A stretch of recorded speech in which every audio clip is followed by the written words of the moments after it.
Well, good afternoon, everyone. As I mentioned yesterday in our media availability, I mentioned that there would be a new face that would be joining us at the table today, and I want to welcome Mr. Bill Woolridge. He's with us, and as I said yesterday, he's someone who's recovered from COVID-19, and we're very pleased today that Bill has agreed to share his story, and I'm sure many of you will be interested in hearing what Bill has to say in his own words, as Bill and his wife lived in their home through Bill's COVID-19 experience. So before we get to that, however, I want to turn it over to Dr. Fitzgerald for our update. Thank you, Premier. Good afternoon, everyone. Thank you for joining us today. Since the media briefing yesterday, we have no new positive cases in the province. The total number of cases remains at 256. By region, we have 238 cases in Eastern, 8 in Central, 4 in Western, and 6 in Labrador Grenfell Health. 52% of cases are female and 48% male. By age, we have 22 people under the age of 20, 37 people between 20 and 39, 37 between 40 and 49, 56 between 50 and 59, 57 between 60 and 69, and 47 who are 70 and above. 5 people are in hospital due to the virus, and of these patients, 2 are in intensive care. 205 people have now recovered. In total, we have tested 6,902 people. We are closely monitoring the progression of COVID-19 in our province, and another day with no new cases is good news. It certainly gives us hope and encouragement that better days of normalcy are coming, even if this means a new way of life for now. As I mentioned yesterday, we are currently considering how to relax some of the public health measures in place, but we know that this will have to be done methodically with careful deliberation and thought. This cannot be rushed and must be done with the utmost health and safety of all of us in mind. Based on the total number of cases and the number of people who have recovered from the virus, we know that COVID-19 is still active in our province and can still very easily spread. Our common goal right now must be to avoid sporadic cases from becoming clusters and clusters from becoming widespread outbreaks. That is why it is so important to continue to adhere to the public health measures in place. Please stay home as much as possible, especially if you feel unwell. Maintain physical distance of at least 2 arms lengths away from others. Practice proper cough and sneeze etiquette, and wash your hands for at least 20 seconds each time, or as long as it takes you to sing happy birthday twice.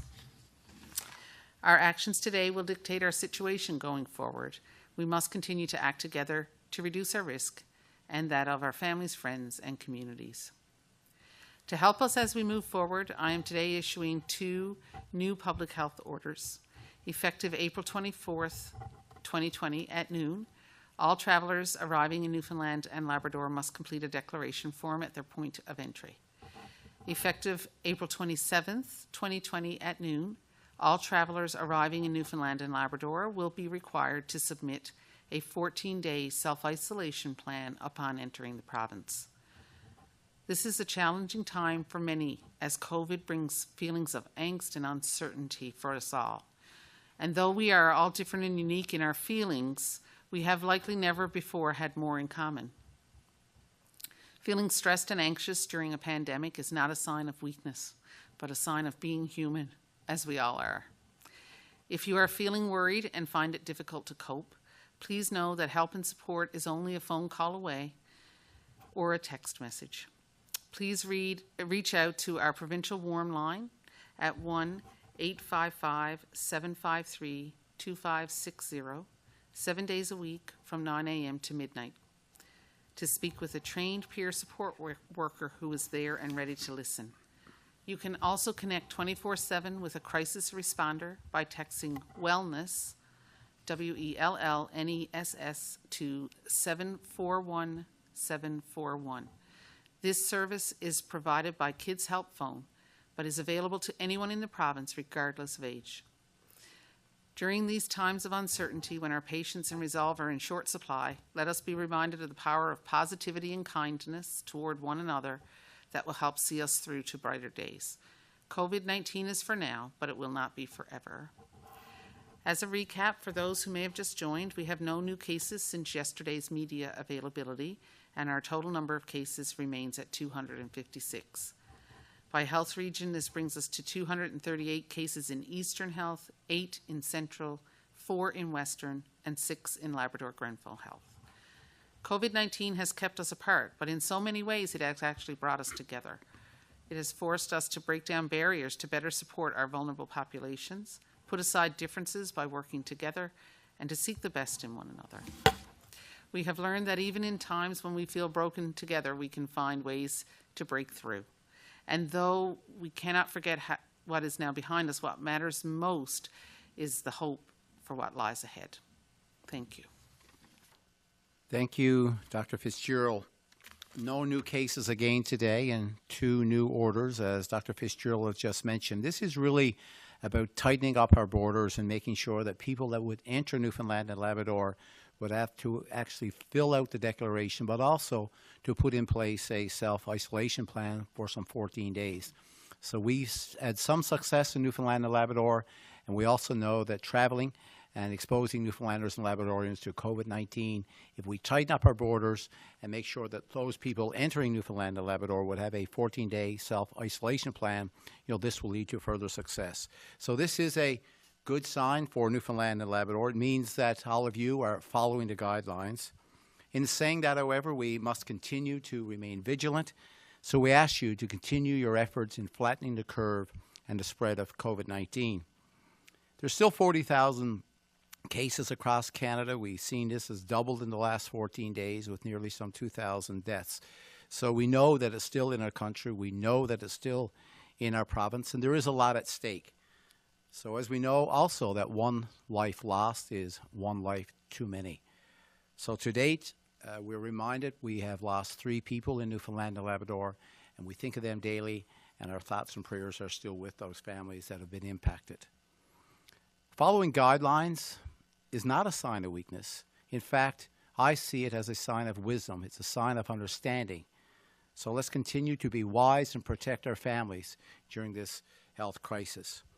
And as Dr. Fitzgerald has said, just because we haven't seen any active cases in the past few days, it doesn't mean that it isn't around us. It lives there. It may not be visible, but it lives and moves silently amongst our communities. And no one is more aware of this than the person to my right, Mr. Bill Woolridge. Bill has recently recovered from the virus, and I want to thank him for taking his time to come with us today and share with you his story on what it's like to have and to experience COVID-19, but also to talk about his recovery. Not everyone is open and comfortable in sharing a lived experience on a live broadcast to thousands of people, not just in our province, but even outside our province. So we appreciate Bill's willingness to be here with us today. Now, from my previous conversation with Bill in the last few days, I can assure you that he is here for one reason, and that is his concern for you. So I now turn it over to Bill to share his story of what it's like to be exposed to COVID-19. Thank you very much, Premier. It's a pleasure to be here, and thanks for the opportunity to allow me to share my COVID-19 story. Good afternoon, ladies and gentlemen. My name is Bill Woolridge, and I'm happy to share my COVID-19 experience with you today. I am a statistic of COVID-19 positive in the Eastern Health Authority. Confirmation from a test done on March 24th. On March 12th, my brother-in-law, Edward Tobin, passed away. He rested at Cowell's funeral home on Sunday, March 15th and Monday, March 16th. He was buried from Cowell's funeral home on March 17th after a funeral celebration from Cowell's Chapel. My first COVID-19 symptom occurred the evening of March 19th. I experienced a headache and some pressure on my forehead. COVID-19, though, didn't even cross my mind at the time. I am prone to sinus infections and assumed I was having the onset of an infection. Friday evening, I was not feeling well either. I was having headache and I was experiencing some fatigue. To my knowledge, a headache at that time was not considered to be a symptom of COVID-19. On Saturday morning, March 21st, we received a phone call from a family member notifying us that an individual at Carl's funeral home tested positive for COVID-19. My wife and I went into isolation, self-isolation, right away, and it was only then I wondered if I had contracted the coronavirus. On Sunday, I began to experience low-grade fever and chills. After a call to 811, a test was arranged for both my wife and I for Tuesday, March 24th. The next day, we were notified that I had tested positive and my wife negative. We were instructed to isolate for 14 days. We were also asked to separate ourselves from each other as much as possible in our home. So we practiced physical distancing, 2 meters apart in the living room, in the rec room, in the kitchen, separate bathrooms, separate bedrooms. We ate at different tables. Those measures appeared to work since my wife never contracted the coronavirus. I guess proof that physical distancing works. During my sickness, I experienced fever, chills, sweats, fatigue, cough, headache, and loss of appetite. For at least 6 consecutive days, my fever ranged between 100.5 to 101 Fahrenheit. And during the overnight, especially, I experienced chills and excessive sweating. I managed the fever as best I can with Tylenol. As my symptoms began to dissipate, I felt well in the mornings, but became very tired during the afternoon and evening with headache and low-grade fever. During the COVID-19 period, though, I did not experience aches or pains, nor did I experience any respiratory issues. My symptoms disappeared around Thursday, Friday, April 2nd, 3rd. Both my wife and I were retested on Monday, April 6th. We both tested negative. My wife had to continue isolation until April 17th.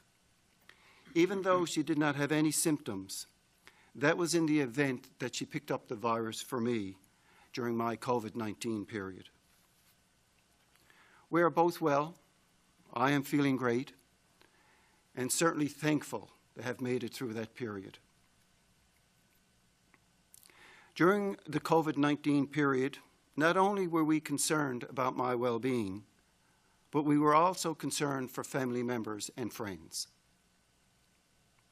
I would say about 25 family members were diagnosed positive as a result of our gathering at Carl's funeral home.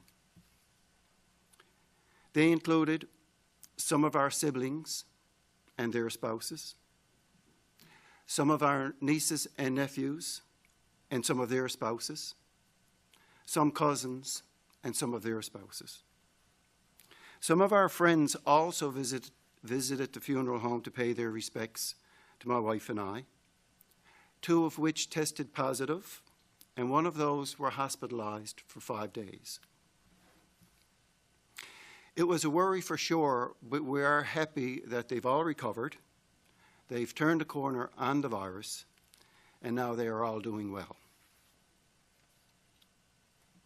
I'm happy to receive questions from you later this afternoon, but before I conclude, I do have a message. Coronavirus is not a hoax. Coronavirus is very real. Coronavirus can make you very sick and even threaten your life. Please respect this virus. I want to extend my deepest condolences to the families of the 3 individuals who passed away as a result of complications from coronavirus. It is so sad, and I am so very sorry.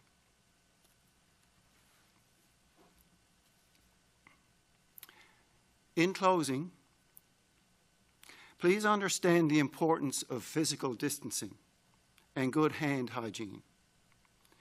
It may save your life or the life of a loved one. Thank you.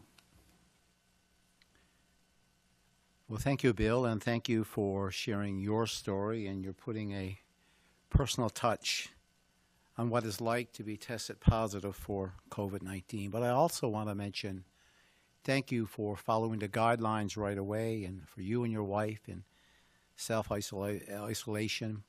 But also I want to reach out to the people that work and answer the calls at 811 for the great job that they've been doing, supporting people like Bill and making sure they get the testing that's required, and to the public health workers, healthcare workers that we have in place, and the work that they're doing. You're very early on.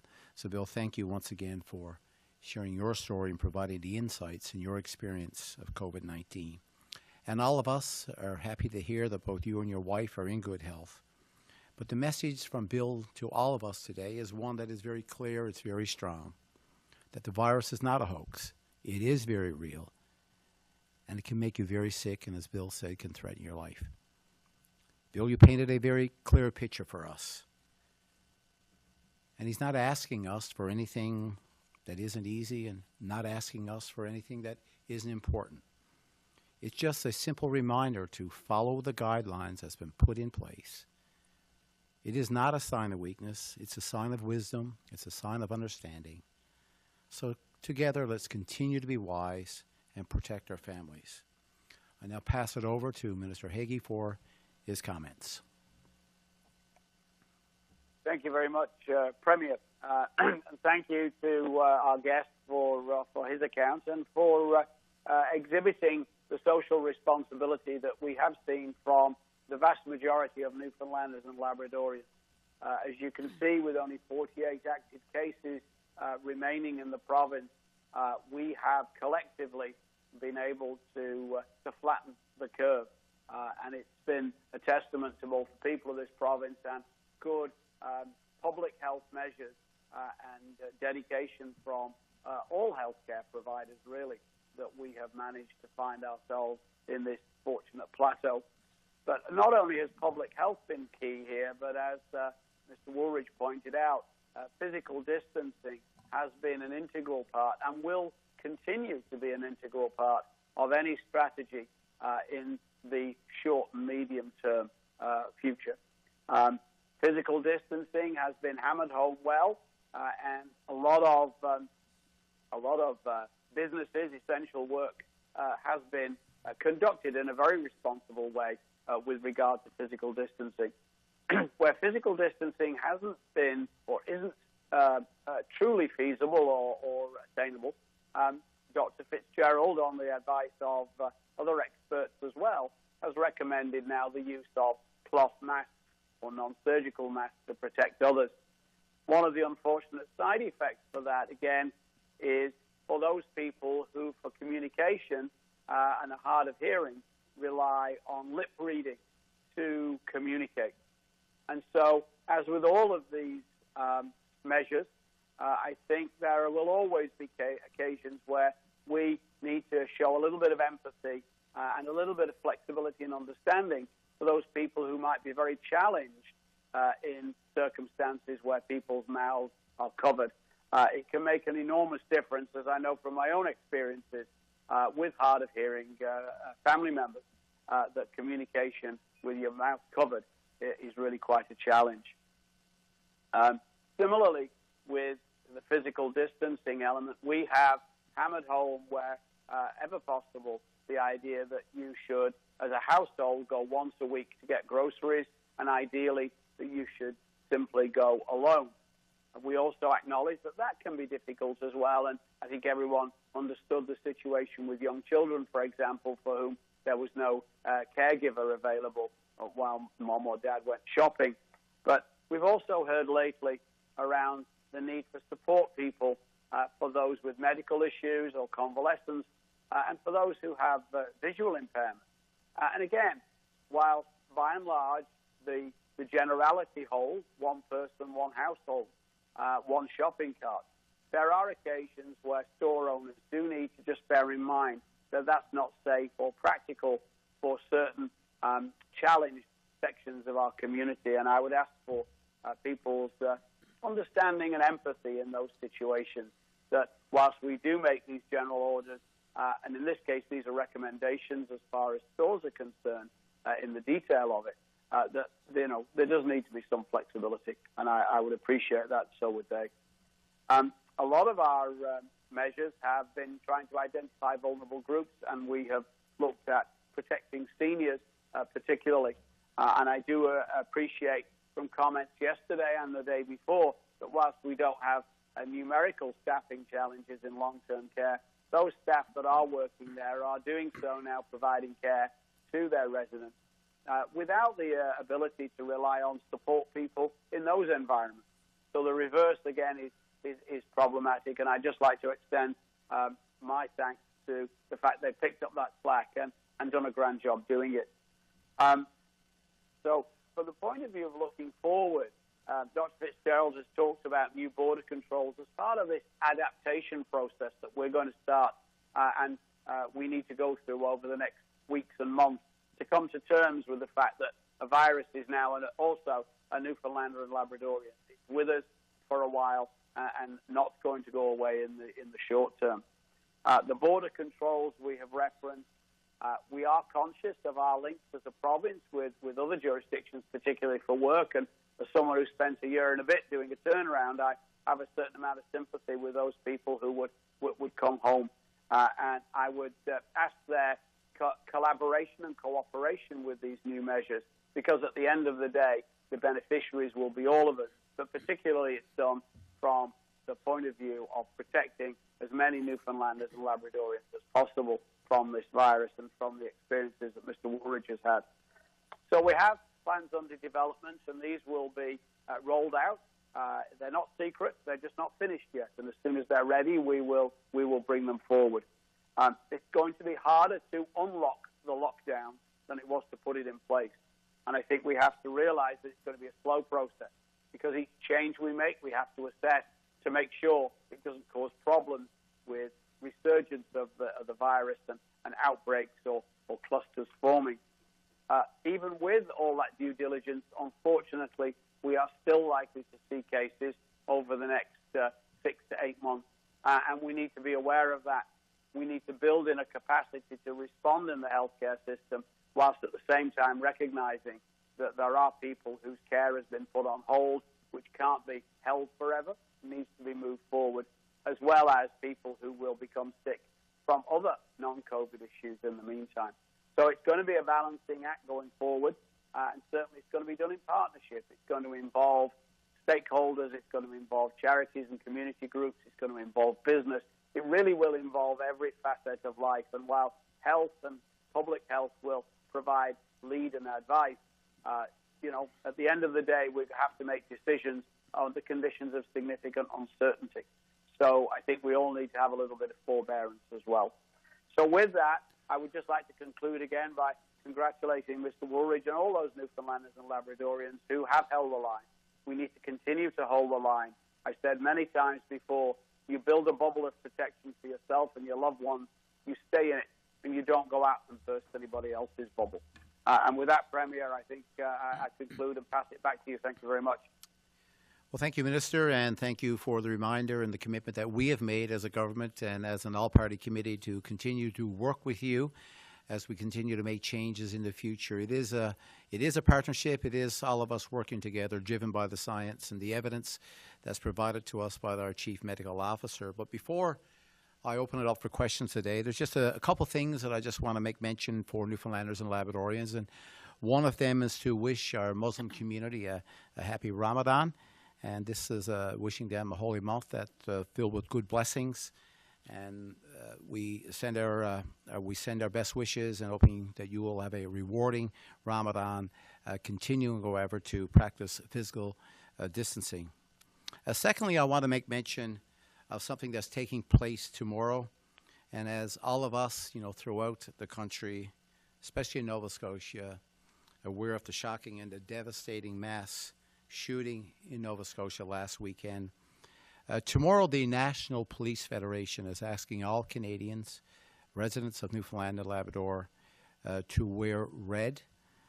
The symbol of red, as we know, is something that's symbolic to the Mounties and to the RCMP, and it's to acknowledge and mourn the loss of Constable Heidi Stevenson and the many other innocent victims of this senseless act in what is now becoming Canada's largest mass killing.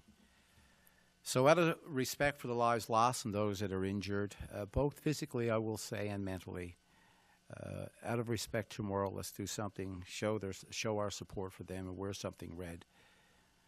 It's putting our plans in place for tomorrow. It shows we show our support for over 20,000 RCMP members across Canada. So these are challenging times, I'm sure we all agree, and particularly exceptional for what's happening in Nova Scotia and through the RCMP family.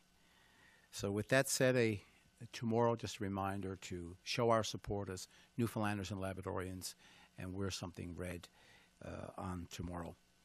So with that said, I now turn it over to the media for questions. Thank you, Premier. For the benefit of our speakers, we have 6 reporters registered for today's call.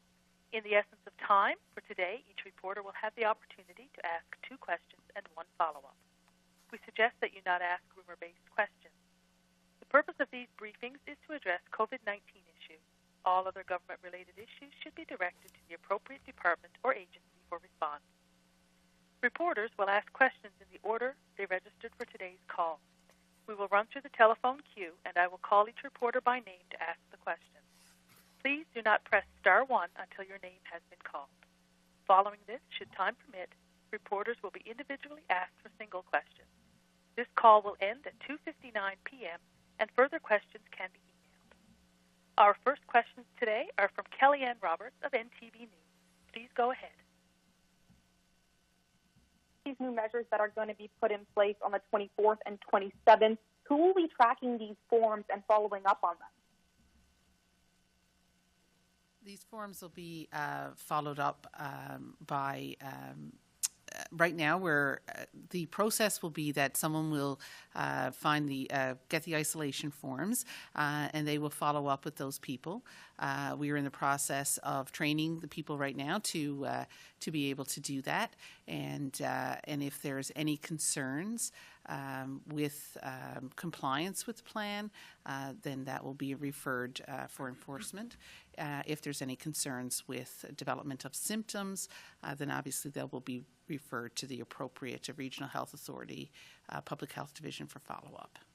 So one of the things that we've done to strengthen up the security at the border is earlier this week, it's something that we've been working on as part of the training, as Dr. Fitzgerald has said, is to work with the staff at FLR. They've been used to and have been doing some enforcement and those kinds of procedural things for many years now throughout Newfoundland and Labrador. So what we're looking for is consistency, because, we have the airport here in St. John's, we have, Marine Atlantic, we have, points of entry into Labrador West and to Happy Valley Goose Bay, and, So there's quite a few areas and points of entrance into the province. So looking for consistency to make sure that the measures that are put in place by the Chief Medical Officer, we get the compliance that we need. So we'll continue to, as we work on this plan, have it in place.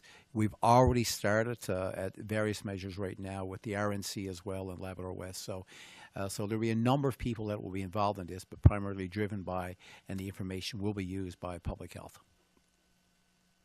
Thank you. And the NDP are calling for legislation to extend sick days, emergency leave days, and worker compensation coverage through the pandemic. Premier, your response to this? So, of course, we always, review legislation, labor standards throughout Newfoundland and Labrador. So these are things that would have to be considered and taken, finding a balance for, what's right for those that would be impacted, keeping in mind the workforce as well. So it's been a very difficult time for people in our province, and many of our workers have, felt the hardship, especially those with on low income. But we put in a number of measures to actually support those essential workers. I can, point to childcare as an example. We've worked very closely with the federal government and a number of programs, that's been reaching now in terms of the increases in HST, the increases in the new response programs, emergency response programs, been very inclusive. So right now, if we need to look at labor standards, this is something that we're always, willing to review and look at. I've had conversations with the leader of the NDP on this very issues. We all have as an all-party committee. So, these are things that you look at over time and look for measures to actually increase labor standards within our province. But during the pandemic time, we must make sure that with the guidelines that are in place, that anyone that is working would work in a safe environment. Thank you. And we've heard extensively, we're working on a plan now for lifting restrictions and looking to get back to some form of normal. We've heard that the public health emergency would be one of the last things to be lifted. Is there any indication of what could be some of the first to be lifted? So that will take... Kellyanne, I think one of the first things will be a priority would be the health care issues that have been in suspended animation, if you like, for the last 6 to 8 weeks. Certainly there is pressure from a clinical point of view to look at that. And the question is quite how you would do that. But within the healthcare system, I would certainly see that as one of the first points of give. The other issues then would be around diagnostic and therapeutic procedures, for example. It's a trade-off because we do need beds. They obviously would be not available if they were being used for planned procedures. And so there's going to be some resumption, but how fast and how much, I think, is going to be the issue. We're working with the RHAs, who are in turn working with the specialists about admissions. So that I would see from a healthcare perspective as being the first thing. And I think one of the lessons that we have from other jurisdictions is that when you make a change, you have to wait after that change before making another one to see what the effect of the first one is. Because if you don't, at the end of the day, if something were to go awry and you start to see a rise in cases, you need to be able to pin down what's caused that. Thank you. So if I could just for a second, as you plan, I know there's a lot of questions from reopening, the province. And I know there's, people that want to get back and, some people still think we will go back to the way it was, in early March. But, the fact is that whatever this new normal is, we must plan for that as well, and making sure we have good border controls, on the advice of the Chief Medical Officer, things that were outlined even today, but also to make sure that we have real good inventory of PPE, as we've mentioned already as well, because, as we start to reopening things, we must also be prepared, as the Minister had just said, for those that would need to re-enter the acute care setting. And, this also reminds us of the need to actually make sure that we have the appropriate inventories around testing. So we're planning for all of that. But we must keep in mind that we must be prepared to make the necessary changes in order to respond to anything else that could flare up. We just heard a story from Bill as he told his story. The funeral home, there was 178 people that were impacted by that, and Bill's family was 25 of those. So we prepare to open things up, but we also must plan to make sure that we have procedures and measures in place before we open up and take the necessary measures that I know people will want to see throughout this province. Our next questions are from Andrew Robinson of the Telegram. Please go ahead.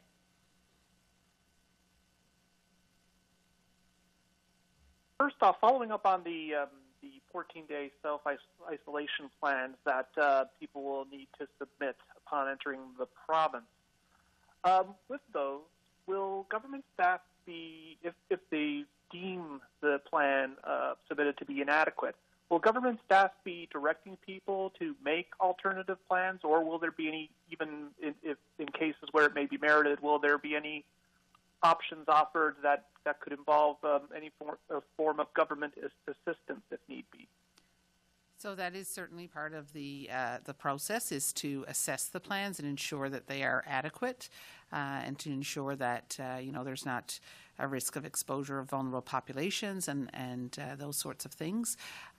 With regard to assistance, we certainly would like to enable people to have as good a plan as possible. However, the details of that are not firm at this point.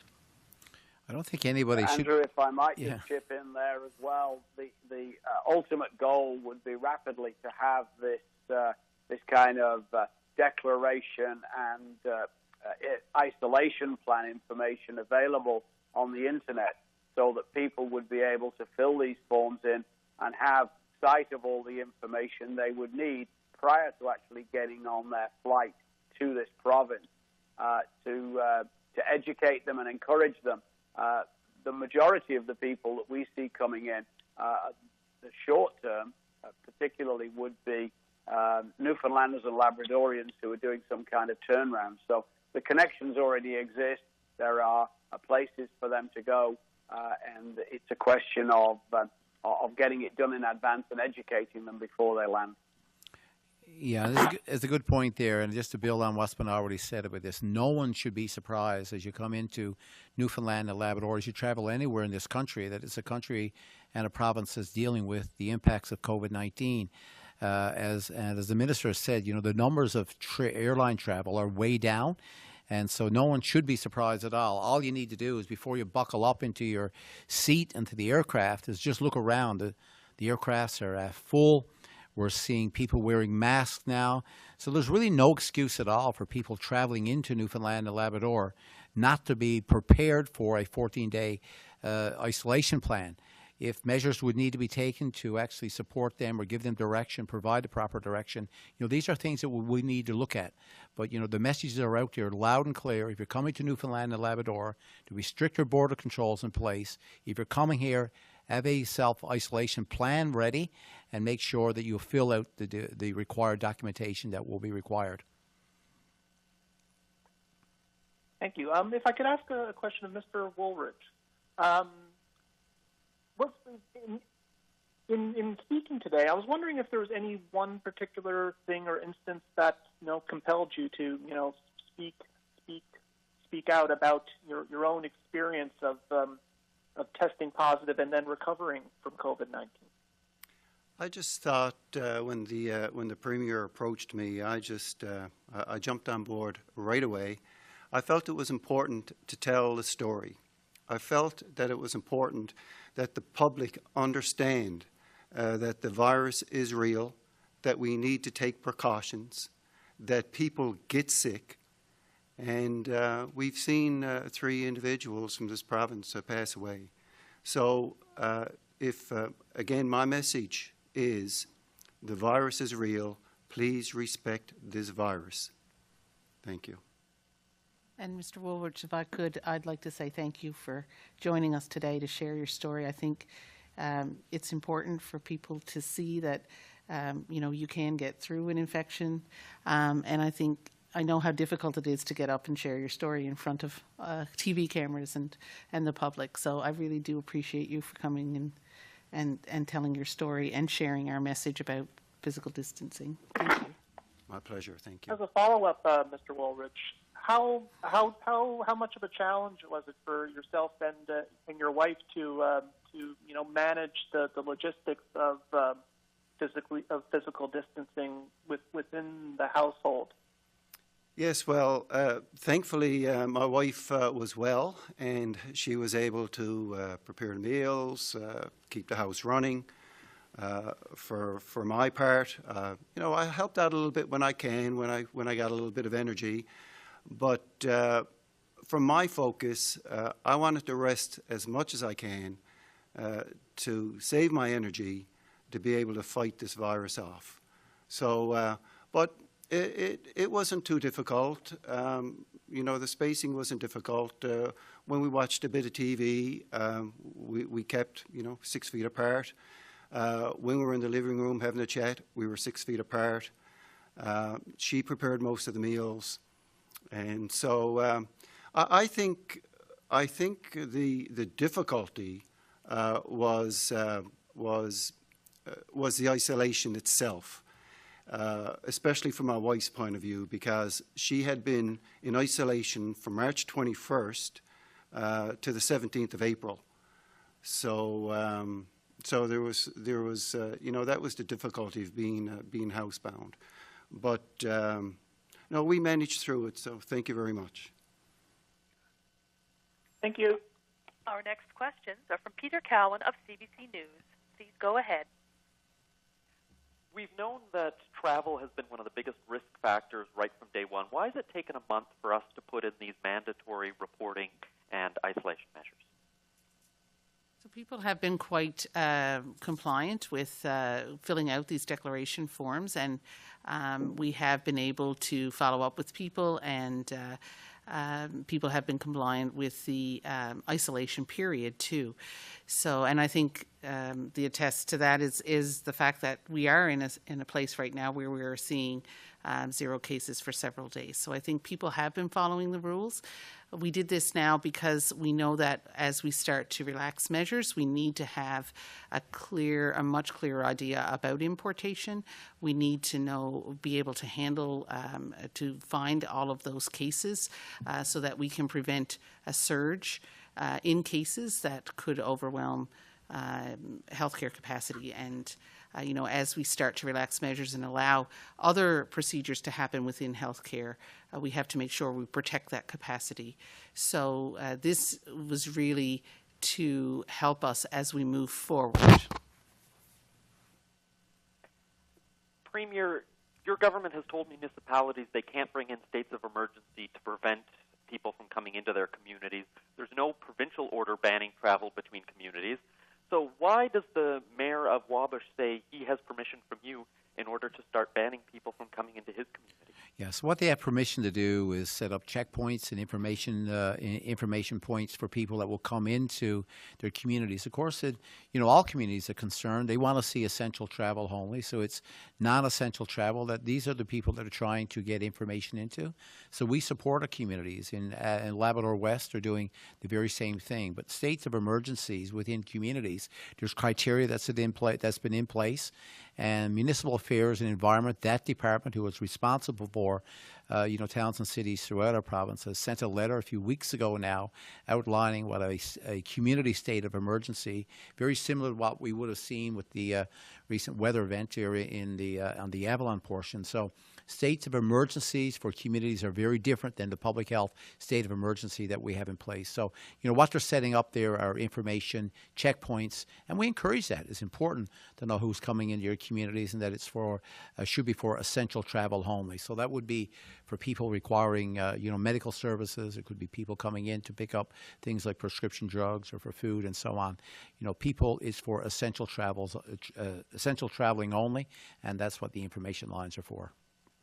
But, Premier, the mayor of Labrador West has said they are, in fact, turning people around. It's not just information that they're handing out. They're, in fact, saying you are not allowed to enter our community. So, isn't that against the law? Well, I guess that'll be dependent on, who tests the law. But the fact is, I guess what they're doing is reiterating the fact that they just want to see essential travelers coming into their community. We have the Quebec police force on the border there between Fairmont and Labrador West, and we also have people that are RNC officers that are there. They've been supported too, by the way, in the past by the local fire firefighters in that area as well. So there's a lot of community activity up there. We have 0 active cases in Labrador right now. So what we're seeing are a number of communities working very hard and very diligent to make sure that we reduce the amount of non-essential travel, that it's essential travel only. So it's a strong message, seeing communities come together to try and support and do the best they can by keeping down the spread of COVID-19. Our next questions are from Patrick Butler of Radio Canada. Please go ahead.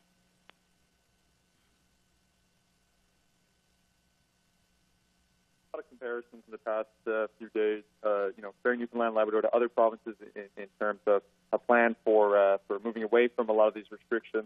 When you look at announcements made elsewhere in the country, how do you think Newfoundland and Labrador shapes up in terms of the amount of information that's being communicated? I think from my perspective here, what we've been seeing is a very, people in our province are very engaged. I know from, speaking with communities and Newfoundlanders and Labradorians in all parts of this province right now, we're seeing a community engagement around how we're dealing with this health crisis and COVID and the impacts of COVID-19. I think our province and our communities are doing a great job. We do focus, and we have focused quite a bit on those, people that haven't been compliant. That's a small number, but it's a dangerous number if you don't follow the guidelines. So we see the impact on communities, but for the most part, I think, that Newfoundlanders and Labradorians have done a very good job. And I think that, some of the cases that we're seeing today, or the lack of cases, it really indicates the job that we've done and that the public health measures are working. So I give a big shout out to our team at Public Health. I give a big shout out to Newfoundlanders and Labradorians who've been very compliant for the most part. Patrick, I think from the point of view of information that's shared out there, I think if you look at what we've put out, and we've done it early, and we've adapted to people's suggestions in terms of how we present a lot of the dashboard information around communities with disease and this kind of thing. I'm not sure that you could point to any jurisdiction in Canada that is doing it in a more comprehensive way than we are. They may be presenting it slightly differently, and that might be in response to their own local nuances. I mean, quite honestly, I'd flip the question around and say, what is it you think we're not telling you? And what is it you would need to know? And I think these kind of sessions every day where it's a question period for 45 minutes with people who can answer your questions, I would turn it around and say, what is it you're missing that you feel we should tell you? I'd like to ask a question about schools as well. Schools back in session, at least in a different sort of format. How would you grade the adjustments that have been made so far? So I would speak to the education system, and let's keep in mind this is a system that went through a snowstorm for the most part. About at least Northeast Avalon, a snowstorm in January where we've seen schools closed for a couple of weeks. Now we reached this phase of trying to deal with the pandemic. I think schools have adjusted very well. I know I get great feedback from teachers that are directly involved with their students, and I hear students who compliment the teachers for staying involved with them. And I know we're seeing this at the K-12 system, but we're also seeing this in the post-secondary system as well. So from an education point of view, from K-12 plus our post-secondary, I think we've seen a very good response. And I think there's a lot of lessons that people in all communities will learn from this, is how we can engage both using the technology that we have in place. The classroom is very different, and sometimes it's just not it could be from your living room and from a teacher who is sitting somewhere in their living room as well. So there's some lessons that we learned from this. I think they've been very successful so far. And as we go from the progress report on April the 22nd, I'd encourage all students, you have an opportunity to actually bump that mark up a little bit. You can improve your mark, get ready for post-secondary education, those in the grade 12 programs, and those going into the grade 12 program, you can be better prepared for September. So let's not waste this time that we have available to us from now to June. Let's make good use of our time and learn some lessons in case we have to go through this experience again. There's a lot of people who have been working, long-term from home for now, for a number of weeks. Do you have any recommendations for people in terms of, trying to work in a most ergonomic way as possible, things that they can do or resources that are out there for people if they're in this situation long term, they might not have all of the setup that would be required, things that they can do? Well, you know what? We're into an interesting spot here today because we have, I can speak for the public sector point of view, over 5,000 people now that's been set up working from home. We have, I know most of our ministers right now would be working from home. But, I don't know if I should put Bill on the spot or not because, Bill is a long-time public sector worker and who's doing a very good job in our department. And maybe Bill would like to make a comment on what it's actually like to work from home because I know Bill is actually doing a bit of that. So, Bill, not sure if you do, not to put you on the spot, but he gave us an insight on COVID-19, did a very good job, and maybe he can actually speak to the experience of working from home. Yes, thank you, Premier. Working from home, it has its challenges, but I would have to say OCIO has done a fantastic job in providing our teams with the assets and the networks we need to work remotely. There are challenges ergonomically. I mean, for those, for staff members that are sitting at kitchen tables or dining room tables and they're typing, there are issues, and we're dealing with these on a day-by-day basis and trying to rectify them where we can. Some of the challenges also, the ability to print reports and read reports. So what we find is some of the members in the department and throughout government as a whole are reading 30, 40, 50-page reports on a computer screen. So, but you must realize, when this virus came upon us, we had to act quickly. I think government did a fantastic job in allowing its workers to work remotely so quickly. So let's say we're getting the bugs out of the system now, and we're working forward to try to work with our ergonomics, work with printing and other issues, but they will be dealt with in time. So what we're doing now, and as Bill, quite rightly, outlines here, is that we're working with our departments to take an assessment of what, what's happened, because this is essentially something that happened within a month. So it's been a quick response, and people like Bill have stepped up. So the due diligence for us right now, as we lead this government, is to actually do the assessment on what would be required, just in case we go back into a similar mode at some point. We're not out of this one yet, and see, what the workforce looks like in the future and how many people could potentially work from home at some point in their career. That's not what the discussion is now, but just in case we need to go back into this, do the assessment of what would be required on some of the very things that Bill just outlines. Operator, we have about 7 minutes left, so please do not end the call at 2:59 as we have two reporters waiting to ask questions. Our next questions are from Elizabeth Whitten of all Newfoundland and Labrador. Please go ahead. For Dr. Fitzgerald, I was hoping we could get a bit more information about what type of details should be in an isolation plan. Is it like a checklist they come up with, or is it like an essay? So there will be a form that's actually has to be completed, and that form will ask the questions that we need to know about an isolation plan. So where will you be staying? Will you be around anyone with, other conditions that may make or that are considered vulnerable? It would be any concerns that you might have about maintaining isolation, or is there anything that you would need to be successful at that isolation? So we want people to be able to do the right thing, and we want to be able to support them to be able to do that right thing.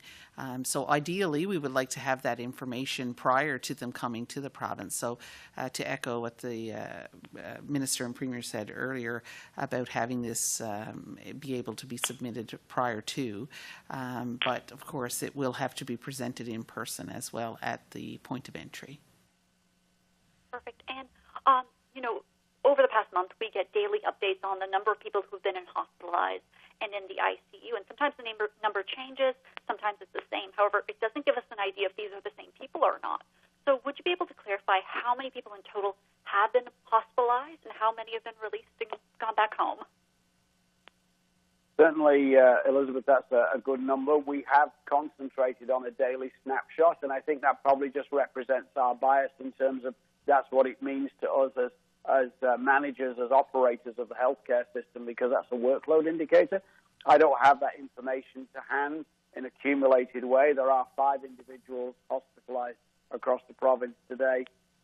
Certainly I can get that for you. That won't be a problem. Oh, thank you.